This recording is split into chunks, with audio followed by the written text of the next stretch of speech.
हारिनि गासिबो रायजो राजाफोरखौ दिनैनि बे गोजोन फुंबिलियाव जोंनि बर' हारिनि गासिबो रायजो राजाफोरखौ बरायनाय थाबाय।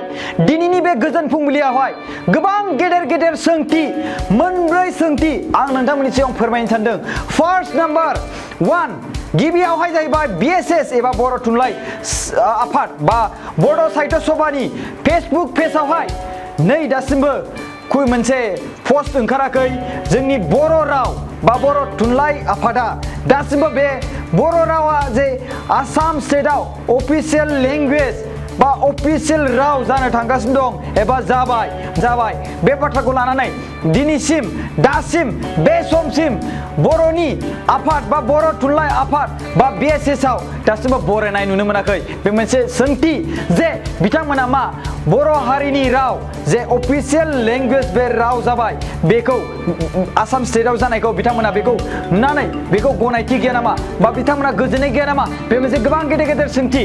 आरो लोगोसे नैथियाव दङ कि BPF पार्टीनि लिडार बा रायजो सभानि MP BPF दोलोनिफ्राय मिस्टार बिस्वजित दैमारी बिथाङा मा BPF पार्टीखौ रिजाइन खालामनानै UPPL आव जइन जासिगोन नामा? बे सोंथिखौ ससियेल मिडियायावहाय सिखारनाय नुगासिनो दङ। लोगोसे थामथियावहाय जाहैबाय कि जोंनि बर' हारिनि माखासे गोबां रायजो राजाफ्रा सनितपुर आरो बिश्वनाथ डिस्ट्रिक्टखौ लानानै गुबुन एरिया जेसेबांखिनि दंबावो बेफोरखौबो सोसनफानांगौ बेखौ दाबि खालामदों। जुदि बेखौ हायाब्लाबो सनितपुर आरो बिश्वनाथ डिस्ट्रिक्टखौ BTR आव जे BTR एकर्डआव जे मोनसे मुलाम्फा सिस्टेमै होनाय जादों बेनो जाबाय इनक्लुजन। बे इनक्लुजनाव सिमा बारायनाय BTR एकर्डआव मुलाम्फा हिसाबै जोंनि बे सनितपुर आरो बिश्वनाथ डिस्ट्रिक्टखौ सोसनथारनांगौ होननानै मुलाम्फा हिसाबै लाथारनांगौ होननानै बेखौ बर' हारिनि गासिबो बुहुमनां बर' हारिनि गासिबो रायजो राजाफ्रा दाबि खालामदों।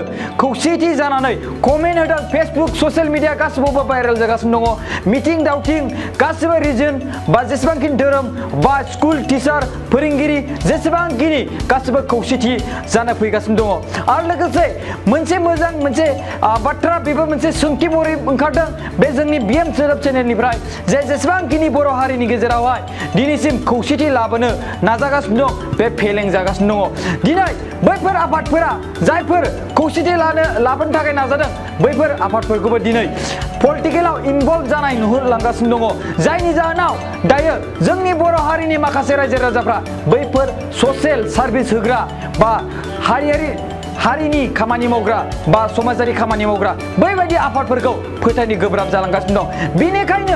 बिनिखायनो खौसेथि लाबोनो थाखाय BKSU बा बर' नैबे BTR नि बाहेरायाव थानाय बर' कसारी वेलफेयार अट'नमास काउन्सिल जायफोर थागोन बे एरियाजों लोगोसे BTR बा फुरा बुहुमावनो बर' कसारी स्टुडेन्ट इउनियन दानानै खौसेथि इउनिटि इज आवर मट' बे स्ल'गानखौ लानानै जुदि मोनसे आफाद दायोब्ला नन पलिटिकेल बेयाव पलिटिकेल रावबो हाबनो मोना बेबायदि मोनसे आयेन खालामनानै to make peace our area बेबायदि मोनसे पलिसि लानानै अब्ला जों जुदि दायोब्ला जोंनि बे BTR नि सिङाव थानाय बा BTR नि बायजोआव थानाय बर'फोरनि खौसेथिया जागोन नामा? बे मोनसे बाथ्राखौ लानानै मोनसे सोंथि बे जोंनि BM सोदोब चेनेलनिफ्राय जुदि बे BKSU खौ दानानै जुदि खौसेथि जानो हायोब्ला नोंथांमोना गोसोआ गोजोनगोना गोजोना? स' बेखौ लानानै नोंथांमोना जुदि बेयाव सापर्ट दं BKSU आव प्लिज नोंथांमोना कमेन्ट खालामनो हागोन। आरो गोजोन फुंबिलियाव दिनैनि बे सानावहाय नोंथांमोनखौ गोसो गोरबोजों खुलुमनाय जासिहरबाय। लोगोसे दिनैनि दिना मोजां थांथों। खुलुमनाय थाबाय। जय बर' हारिनि जय।